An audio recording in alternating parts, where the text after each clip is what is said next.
Hello and welcome back to my YouTube channel guys. आप देख रहे हो Droid Dev Coach YouTube channel. और आज के इस वीडियो में हम सीखने वाले हैं फायरबेस से डाटा को रिट्रीव करना लिस्ट मैप में। और लिस्ट मैप से आप कर सकते हो रिसर्कल व्यू या लिस्ट व्यू, या फिर आप ग्राइड व्यू में भी डाटा को लिस्ट कर सकते हो। वो सारी चीज़ें आज के इस वीडियो में हम सीखने वाले हैं।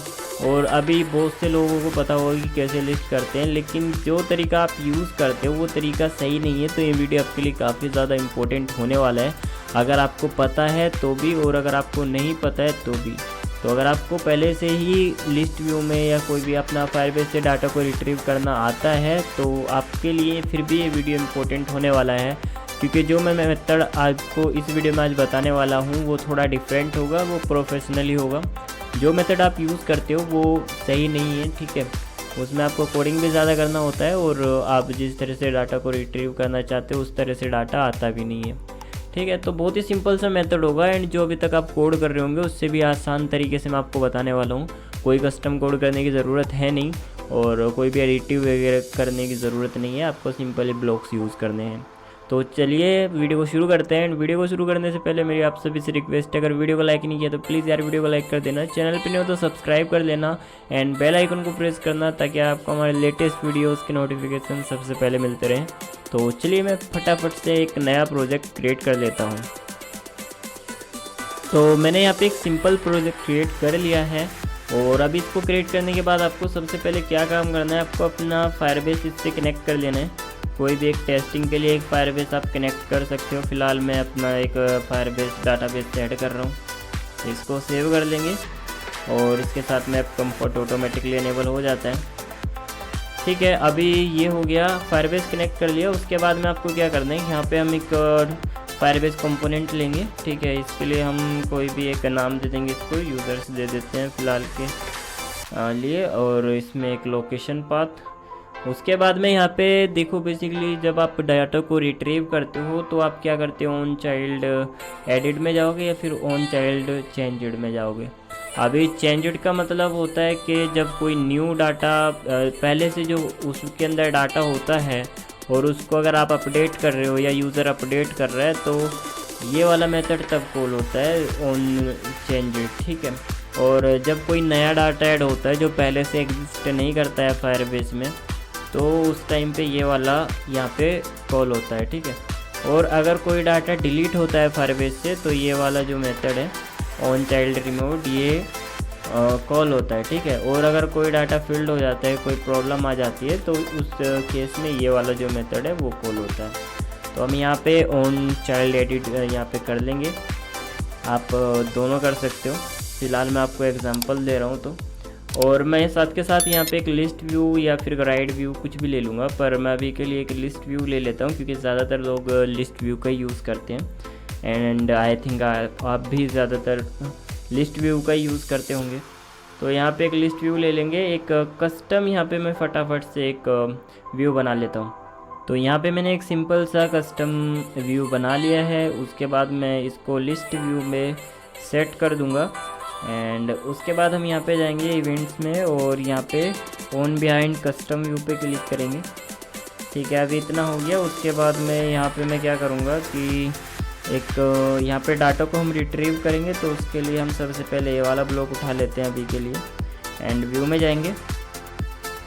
यहाँ से टेक्स्ट व्यू वाला ब्लॉक उठा लेंगे, उसको यहाँ पे रिप्लेस कर देंगे, पोजीशन सेट कर देंगे। और ये जो वेरिएबल होता है ये आपको यही सेट करना है, आपको ये नहीं कि आप यहाँ पे जो लिस्ट मैप यहाँ पे बनाते हो वो सेट करो।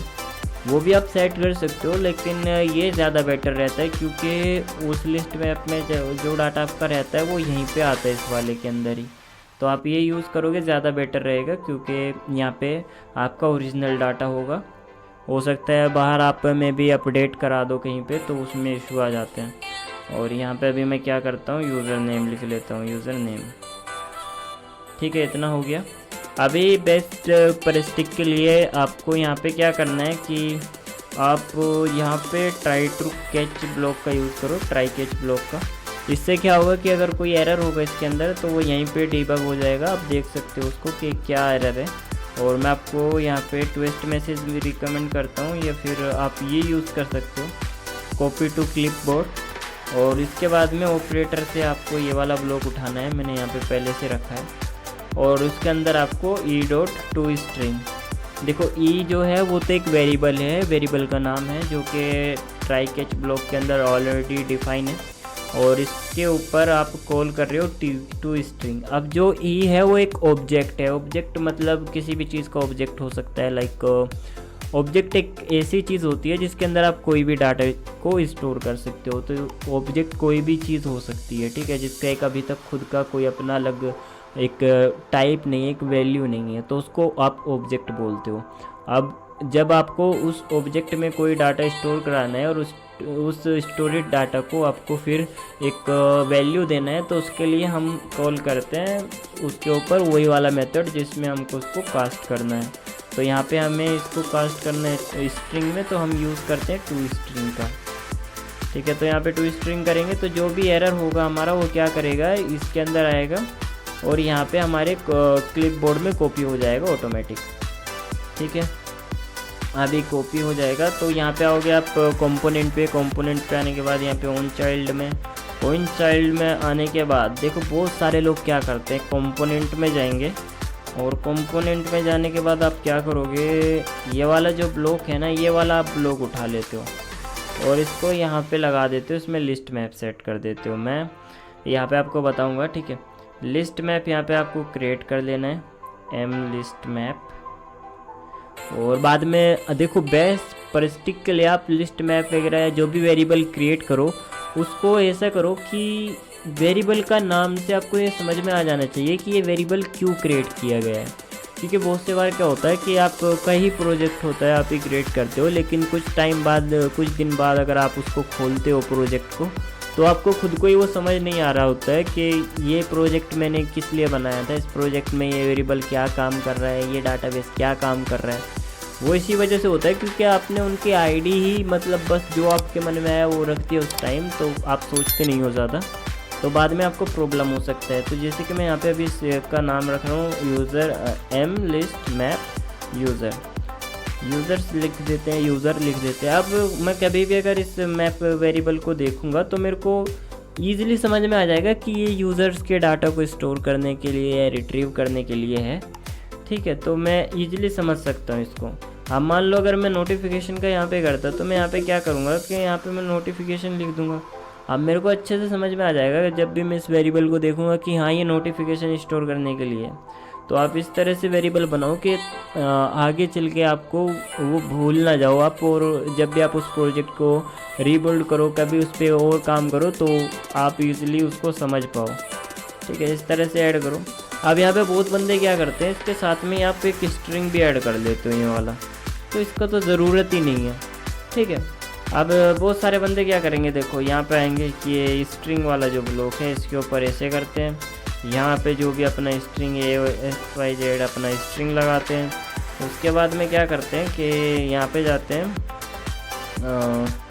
व्यू में, और व्यू पे जाने के बाद जो आपका जो डाटा को ऐड करता है लिस्ट व्यू में या फिर ग्राइड व्यू में, जो भी उसका होता है, एडिटर में जो डाटा को भेजता है, आप क्या करते हो उसको यहाँ पे ऐसे कॉल कर देते हो उसके बाद, ठीक है। अब यहाँ पे ये वाला लॉजिक तो ठीक है, और ये वाला जो लॉजिक है थोड़ा गलत हो गया। क्या गलत हो गया, अभी स्ट्रिंग का क्या ज़रूरत है, स्ट्रिंग में डाटा आप क्यों ऐड करा रहे हो जब आप लिस्ट मैप में डाटा को ऑलरेडी ऐड करा चुके हो। अब आप बोलोगे कि लिस्ट वाला जो काम आता है ये ऑन बिहाइंड में काम आ जाता है रिट्रीव करने के लिए यूनिक आईडी को, ये इस तरह से ये वाला जो है आपका यूनिक आईडी रिट्रीव करने के काम में आ जाता है। यहाँ पे आप पोजीशन सेट कर देते हो और इसको स्ट्रिंग पे कॉल कर देते हो और इससे आसानी से रिट्रीव कर लेते हो, क्योंकि लिस्ट मैप में भी ये वाला ब्लॉक दिया गया है, लेकिन ये लिस्ट मैप का जो ब्लॉक है कहीं पे प्लेस ही नहीं होता है। ये आपने भी नोटिस किया होगा, कहीं पे भी प्लेस नहीं होगा, स्ट्रिंग पे कहीं पे नहीं प्लेस होता है। तो इसका तो मेरे को यूज़ ही समझ में नहीं आया आज तक, तो ये दिया क्यों है, अगर ये बग है तो फिक्स क्यों नहीं हुआ है, मैं काफ़ी दिन से देख रहा हूँ, ठीक है। तो अभी मैं क्या आपको बता रहा हूँ, इसका जो बेस्ट परिस्टिक वाला जो सेक्शन है, जो एक मतलब टेक्निक है, वो इस तरह नहीं है कि आप इसको इस तरह से यूज़ करो। ये वाला बहुत बेकार चीज़ है। ये वाला जो ब्लॉक होता है, ये वाला, ये जो पहले से आपने ये वाले मेथड जो एक डीबी कंपोनेंट ऐड किया ना आपने, इसके अंदर पहले से ही ये सारे मेथड ऐड होते हैं जो इसके अंदर होते हैं, ठीक है। इसके अंदर अभी देखो आपको दो मेथड्स मिलेंगे। लाइक अभी मैं यहाँ पे मैप सिलेक्ट कर दूंगा तो इसके अंदर आप देखोगे यहाँ पे दो मेथड मिलेंगे आपको। एक मिलेगा यहाँ पे ऑन डाटा चेंज और दूसरा आपको मिलेगा क्या है यहाँ पे ऑन कैंसल्ड। ये पहले से ही आपको बाहर मेथड मिल चुके हैं। लाइक मैं आपको दिखा देता हूँ, एक सेकेंड रुको। ये देखो, अब जो चेंज वाला मेथड है वो तो आपका ये रहा, ठीक है। और जो आपका दूसरा मेथड है कैंसिल वाला वो ये रहा। तो आपको ऐड करने की ज़रूरत ही क्या है, ठीक है। तो जब पहले से आपके पास दोनों मेथड है तो आपको ऐड करने की ज़रूरत क्या है। आप क्या कर रहे हो, आप अपने एप्लीकेशन में कोड ज़्यादा कर रहे हो, अपने एप्लीकेशन का साइज़ बढ़ा रहे हो बेकार में। अब आप क्या करोगे, इस वाले ब्लॉक को खाली रखोगे, इनको हटा दोगे सबको, ठीक है। और अब आपको चाहिए, आप बोलोगे कि भाई ऐसे तो फिर डाटा तो आ जाएगा लिस्ट मैप में और लिस्ट व्यू में भी लिस्ट हो जाएगा, लेकिन अब हम चाइल्ड की जो होगा हमारा जो एक की आता है, एक यूनिक की, इसको कैसे गेट करेंगे, ये किस काम में आता है आपके, ये भी मैं आपको बता देता हूँ। अब चाइल्ड की से आप पूरा का पूरा एक वैल्यू डिलीट करा सकते हो। लाइक चाइल्ड की है, जैसे मान लो अब चाइल्ड की फॉर एग्जांपल चाइल्ड की इज नेम ऑफ यूज़र, तो मान लो यूज़र का नाम है चाइल्ड की और उसके अंदर यूज़र के नेम के अंदर हमने यूज़र की एज स्टोर करा दी, उसका एड्रेस स्टोर करा दिया, उसका फ़ोन नंबर है ETC कुछ भी स्टोर करा दिया। और बाद में हम चाहते हैं कि यूज़र एक ही क्लिक में वो पूरा डाटा अपना डिलीट कर पाए। तो कैसे होगा, वो इस यूनिक की यानी चाइल्ड की वजह से ही होता है, क्योंकि उसके अंदर सारा डाटा है। मान लो चाइल्ड की को आप ऐसे मान सकते हो कि वो एक फ़ोल्डर है और फोल्डर के अंदर आपने कुछ फाइलें रख दी है, स्टोर कर दी हैं। तो अगर आपको एक एक फाइल काटनी है तो आप क्या करोगे, एक एक जाके फ़ोल्डर के अंदर काट सकते हो। लेकिन अगर आपको सारी फाइल काटनी है तो आप क्या करते हो, आप पूरा फ़ोल्डर उड़ा दोगे, ठीक है। पूरा फ़ोल्डर कट जाएगा तो जो फाइलें उसके अंदर होगी वो भी कट जाएगी, ठीक है। तो ये चीज़ रहती है। अब इसके अंदर भी आपको ऐसे ही करना है। तो अब हमें चाइल्ड की चाहिए होगी, तो चाइल्ड की के लिए हम क्या करेंगे वो देखो। चाइल्ड की के लिए हम यहाँ पे ये वाला ब्लॉक यहाँ पे पुट करेंगे और इसके ऊपर हम मैप को प्लेस करेंगे, ये जो है चाइल्ड वैल्यू, ठीक है। मैप है, मैप वेरिएबल है। उसके बाद में आप यहाँ पे एक की नाम दे सकते हो, कि आप कुछ भी दे सकते हो अपने अकॉर्डिंगली, जो भी आपको अच्छा लगे। अब मैं यहाँ पे यही दे देता हूँ कि चाइल्ड की मैं यही दे देता हूँ, ठीक है। उसके बाद में यहाँ पे आपको क्या करना है, देखो इसके ऊपर आपको प्लेस कर देना चाइल्ड की वाला ये जो स्ट्रिंग ब्लॉक है, ठीक है। ये स्ट्रिंग वेरिएबल है जो, इसको यहाँ पे ऐसे रिप्लेस कर देना है। अब क्या होगा कि आपका जो डाटा है वो लिस्ट मैप में तो जा ही रहा है, उसके साथ साथ जो आपका चाइल्ड की है वो भी आपका सही पोजीशन पे आपको मिल जाएगा लिस्ट व्यू के अंदर। इससे क्या होगा कि आप अपना जो भी डाटा आपको अगर एडिट या डिलीट कराना है तो ईज़िली आप करा सकते हो चाइल्ड की मदद से। अब मैं आपको बता देता हूँ कि इसको एक्सेस कैसे करना है। बहुत सिंपल है, जैसे हमने वहाँ पे पहले से ही एक्सेस करके रखा है ये वाला, तो ऐसे ही आप चाइल्ड की को भी एक्सेस कर सकते हो। लाइक मान लो कि मेरे को अब ये पूरा डाटा जो होगा एक यूज़र को डिलीट कराना है, तो डिलीट कैसे कराएंगे, ये वाला ब्लॉक लेंगे। उसके बाद में डिलीट कराने के लिए हमें क्या करना है कि ऑन क्लिक पे हम डिलीट कराएंगे, कुछ क्लिक होगा तब हम डिलीट कराएंगे। आप वैसे आइटम क्लिक में भी करा सकते हो, बट मैं अभी यहाँ पे व्यू का यूज़ कर रहा हूँ। मैं यहाँ पे लीनियर 1 होने पर मैं डिलीट कराना चाहता हूँ की को, पूरे डाटा को यूज़र के जो भी इसके अंदर होगा चाइल्ड की के अंदर। तो अब मैं क्या करूँगा, ये वाला जो ब्लॉक है इसको अभी कॉपी पेस्ट, उसके बाद में यहाँ पे सेट कर दिया ताकि अगर कोई एरर आए तो ये हैंडल हो जाए। अभी यहाँ पे क्या करना है, यहाँ पे आपको लिख देना है चाइल्ड की, क्योंकि वहाँ पे आपने उसका नाम दिया है, अपना जो वेरिएबल है उसका चाइल्ड की आपने नाम दिया है, तो यहाँ पे वही सेम नाम यहाँ पे आपको पास करना है जो वहाँ पे आपने की में सेट किया है। एंड अब क्या होगा कि ये पोजीशन यहाँ पे सेट हो गया। पोजीशन से क्या होगा कि डाटा जिस भी पोजीशन पे होगा यूज़र का उसी पोजीशन पे यहाँ पे की होगा, और अगर की और डाटा एक ही पोजीशन पे है तो यहाँ पे इजीली डिलीट हो जाएगा पूरा का पूरा डाटा। ठीक है। तो आई होप कि ये वीडियो आपको समझ में आ गया होगा, एंड ये वीडियो किस पर्पज़ पे था वो भी आपको समझ में आ गया होगा। एंड मैं आशा करता हूँ कि आपको इस वीडियो से काफ़ी कुछ सीखने को मिला हो। तो अगर आपको ये वीडियो थोड़ा भी पसंद आया तो वीडियो को लाइक कर देना, चैनल पर नहीं हो तो सब्सक्राइब कर लेना, क्योंकि मैं और भी अमेजिंग से वीडियोस लाने वाला हूँ। और अगर अभी तक बेल आइकन को प्रेस नहीं किया है तो बेल आइकन को प्रेस कर देना, ताकि आपको हमारी वीडियोस के नोटिफिकेशन सबसे पहले मिलते रहें। एंड टेलीग्राम पर जिस बंदे ने अभी तक ज्वाइन नहीं किया है तो वो भी जाके ज्वाइन कर लेना। और कोई अगर आपको पेड एप्लीकेशन कोई भी बनवाना है या कोई भी पेड वर्क है तो आप कांटेक्ट कर सकते हो थ्रू टेलीग्राम, या फिर व्हाट्सएप से भी आप कांटेक्ट कर सकते हो, मैं आपको रिप्लाई कर दूंगा। एंड बस आज के इस वीडियो में इतना ही। आई होप कि वीडियो आपको पसंद आया हो। मैं मिलता हूँ आपको नेक्स्ट वीडियो में, तब तक के लिए बाय बाय।